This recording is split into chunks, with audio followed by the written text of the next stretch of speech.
नमस्कार दोस्तों, स्वागत है आप सभी का मेरे यूट्यूब चैनल पे। और आज के वीडियो में हम लोग बात करने वाले हैं किंगडम मोनेरा की। हम लोगों ने 5 किंगडम क्लासिफिकेशन में कौन कौन से किंगडम आते हैं उनके नाम देखे हुए थे। तो एक बार फिर से मैं उनके नाम रिपीट कर देती हूँ। इसमें था kingdom Monera, kingdom protista, kingdom fungi, kingdom Plantae और किंगडम एनिमिलिया। ठीक है, तो आज हम लोग को स्टार्ट करना है सबसे पहला किंगडम जो कि किंगडम मोनेरा है। तो हम लोग इसमें वन बाय वन जो इसके की पॉइंट्स हैं उसको समझते जाएंगे। ठीक है, तो इसमें सबसे पहला पॉइंट ये है कि ये जो इसमें जो बैक्टीरिया होता है इसका सोल मेंबर है। सोल मेंबर का मतलब क्या होता है कि एकमात्र बैक्टीरिया ही होता है जो इसमें किंगडम मोनेरा में आता है। ठीक है, और जैसा कि आप लोग आपके बुक में डायग्राम देख सकते हैं, और ये 4 तरह के होते हैं: कोकाई, बेसिलाई और विब्रियम स्पाइरलम, विब्रियो स्पाइरलम। ठीक है, तो ये 4 तरह के पाए जाते हैं और ये सबसे ज़्यादा एबंडेंट, एबंडेंट का मतलब होता है बहुत ज़्यादा पाया जाने वाला माइक्रो ऑर्गेनिज्म होता है बैक्टीरिया। बैक्टीरिया जो होता है ये ऑलमोस्ट हर जगह पाया जाता है। ठीक है, तो पहले हम लोग इसके जो शेप होते हैं उसको ढंग से समझ लेते हैं। तो सबसे पहला जो इसमें कोकाई शेप है, कोकाई का मतलब होता है कि ऐसा शेप जो कि कैसा होता है, स्फेरिकल होता है। देख सकते हैं आप लोग, जो स्फेरिकल शेप होता है उसे हम लोग कोकाई बोल देते हैं। ठीक है, फिर इसमें जो दूसरा शेप दिखा रहा है वो है बैसिलस। बैसिलस जो होता है ये रॉड शेप होता है। देख सकते हैं आप लोग, इस तरीके से रॉड शेप वाले इसमें बैक्टीरिया आ जाते हैं। फिर थर्ड इसमें आ जाता है स्पाइरिला, स्पाइरलम। इसमें स्पाइरल शेप वाले बैक्टीरिया आ जाते हैं, है ना। कुछ इस तरीके का इनका स्पाइरल शेप होता है। और फोर्थ होते हैं विब्रियम, मतलब कि विब्रियो। ये कॉमा शेप के होते हैं। कॉमा जैसे हम लोग ऐसे लगाते हैं ना, कॉमा, है ना, तो इस शेप के ये वाले बैक्टीरिया होते हैं। तो ये 4 तरह के इसमें बैक्टीरिया होते हैं जो कि आते हैं। अब ये जो बैक्टीरिया होते हैं इसमें इनको 2 पार्ट में डिवाइड किया है। एक होता है आर्की बैक्टीरिया और दूसरा होता है यू बैक्टीरिया। ठीक है, एक होता है आर्की बैक्टीरिया और दूसरा होता है यू बैक्टीरिया। ठीक है, और ये जो होते हैं बहुत हार्श कंडीशन में रह सकते हैं, है ना। मतलब ऐसा नहीं है कि इनको बहुत ज़्यादा बिल्कुल ऑप्टिमम कंडीशन चाहिए। ये एकदम एक मतलब हार्श कंडीशन होगी उसमें भी ये सरवाइव कर जाते हैं। तो उसको भी हम लोग थोड़ा समझ लेते हैं। तो इसमें सबसे पहले इसमें आते हैं हेलोफाइल्स। हेलोफाइल्स, तो हेलोफाइल्स जो होते हैं ये एक्सट्रीमली जो सॉल्टी एरिया होते हैं वहाँ पर पाए जाते हैं। ठीक है, नमक नमक वाली जो जगह होती है ना, वहाँ पर ये पाए जाते हैं। और इस तरह के जो बैक्टीरिया होते हैं उनको बोला जाता है हेलोफाइल्स। ठीक है, तो ये हो गया हेलोफाइल्स के बारे में। और सेकंड जो इसमें आते हैं वो होते हैं थर्मोफाइल्स। थर्मोफाइल्स, तो ये थर्मोफाइल्स क्या होते हैं? थर्मोफाइल्स में ऐसे बैक्टीरिया आते हैं जो कि हॉट स्प्रिंग्स में रहते हैं। ठीक है, हॉट स्प्रिंग्स में पाए जाने वाले जो बैक्टीरिया होते हैं वो थर्मोफाइल्स कहलाते हैं। इसके बाद नेक्स्ट इसमें आते हैं मिथेनोजेंस। थर्ड इसमें आते हैं कौन से? मिथेनोजेंस,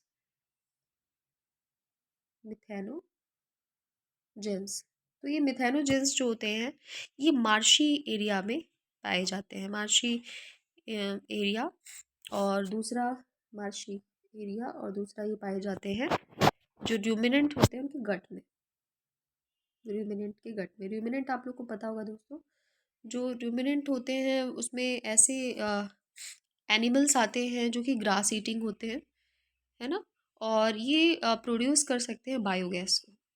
ठीक, तो ऐसे जो एनिमल्स होते हैं उनको हम लोग र्यूमिनेंट्स बोलते हैं। ठीक है, तो ये हो गया तीन तरह की हार्श कंडीशन जिसमें बैक्टीरिया जो रह पाते हैं, तो इसमें तीन कैटेगरी हो गई। फिर से मैं नाम रिपीट कर देती हूँ। इसमें आ जाते हैं हेलोफाइल्स, थर्मो थर्मो एसिडोफाइल्स, और थर्ड है मिथेनोजेंस। ठीक।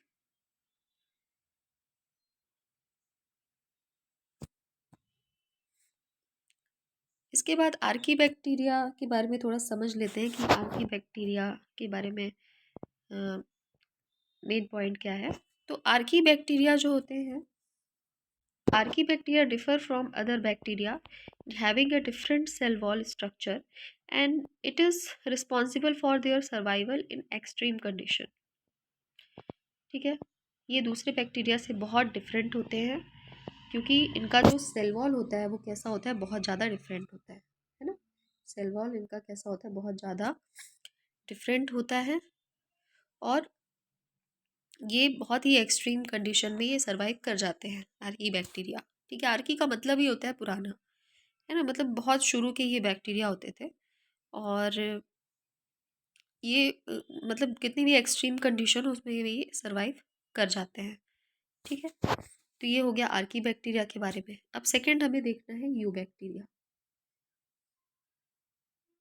यू बैक्टीरिया, तो यू बैक्टीरिया, यू का मतलब होता है ट्रू, है ना, यू का मतलब होता है ट्रू। इन्हें ट्रू बैक्टीरिया भी कहा जाता है। ठीक, तो इन्हें ट्रू बैक्टीरिया भी कहा जाता है। और अगर इसके हम मेन कैरेक्टरिस्टिक्स देखें कि इसमें क्या क्या कैरेक्टरिस्टिक्स होते हैं मेन, तो इनमें जो फ्लैजिलम होता है वो कैसा होता है, मोटाइल होता है। ठीक, इनमें जो फ्लैजिलम होता है वो कैसा होता है, मोटाइल होता है। ठीक, दूसरी चीज, इनका जो सेल वॉल होता है वो कैसा होता है, रिजिड होता है। सेल वॉल किस टाइप का होता है, रिजिड टाइप का होता है। और इसमें मेन आते हैं कौन से, साइनो बैक्टीरिया। ठीक, इसमें आ जाते हैं साइनो बैक्टीरिया। साइनो बैक्टीरिया जो होता है उसे बोला जाता है ब्लू ग्रीन एल्गी। ठीक, जो साइनो बैक्टीरिया होता है उसी को ब्लू ग्रीन एल्गी बोला जाता है, और इसमें पाया जाता है क्लोरोफिल ए। ठीक, इसमें पाया जाता है क्लोरोफिल ए, और ये फोटोसिंथेटिक ऑटोट्रॉफ होते हैं। ठीक, ये फोटोसिंथेटिक ऑटोट्रॉफ होते हैं।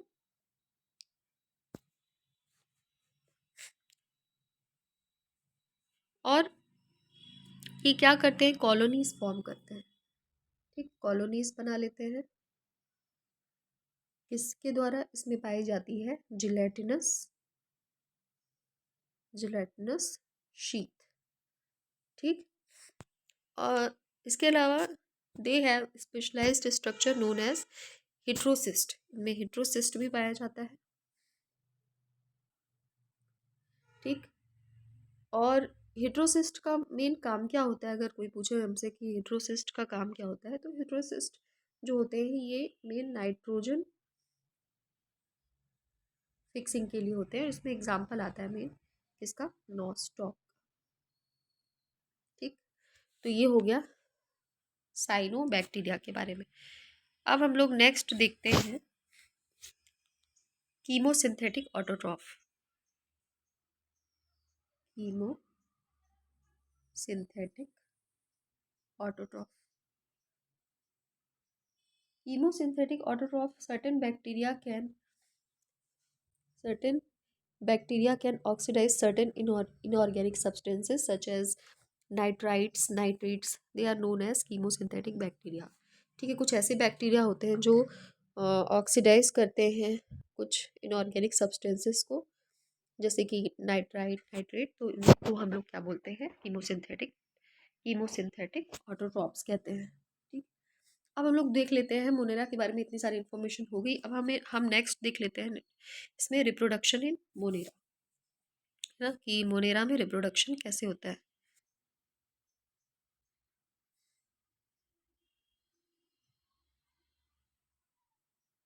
ठीक, तो इनमें जो रिप्रोडक्शन होता है वो कैसा होता है, असेक्सुअली होता है। असेक्सुअली इनमें रिप्रोडक्शन होता है। दूसरा, इनमें जो प्रोसेस चलती है वो कौन सी चलती है, बाइनरी फिजन की। ठीक है, बाइनरी फिजन की इसमें प्रोसेस होती है। ऑल्सो रिप्रोड्यूस थ्रू स्पोर्स इन अनफेवरेबल कंडीशन। ठीक है, अनफेवरेबल कंडीशन में भी ये स्पोर फॉर्म कर लेते हैं।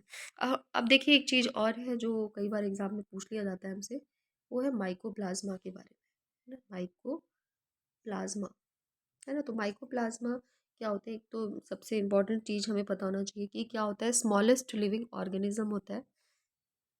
क्या होता है ये, स्मॉलेस्ट लिविंग ऑर्गेनिज्म होता है। और इसमें सेल वॉल जो होती है वो नहीं होती है, इसमें जो सेल वॉल होती है नहीं होती है। और ये एनारोबिक कंडीशन में भी क्या कर लेते हैं, एनारोबिक कंडीशन में भी क्या कर लेते हैं, सरवाइव कर लेते हैं। ठीक, तो ये मेन पॉइंट हो गए किसके बारे में, माइकोप्लाज्मा के बारे में। अब मैं इसको रब कर देती हूँ। इसके बाद हम लोग नेक्स्ट देखते हैं प्रोटिस्टा। तो ठीक है, प्रोटिस्टा मैं इस क्लास में नहीं ले जा रही हूँ, मैं प्रोटिस्टा को नेक्स्ट क्लास में आप लोगों से बताऊंगी। और ये आज की क्लास पूरी थी किंगडम मोनेरा के बारे में। और अगर आप सभी को ये क्लास पसंद आई हो तो प्लीज़ इसे लाइक, सब्सक्राइब और शेयर करना ना भूलें। और अगर आगे भी आप मेरे वीडियो पे बने रहना चाहते हैं तो जो साइड में आपको बेल आइकॉन दिख रही है उस पर क्लिक कर दीजिए। Thank you, keep watching.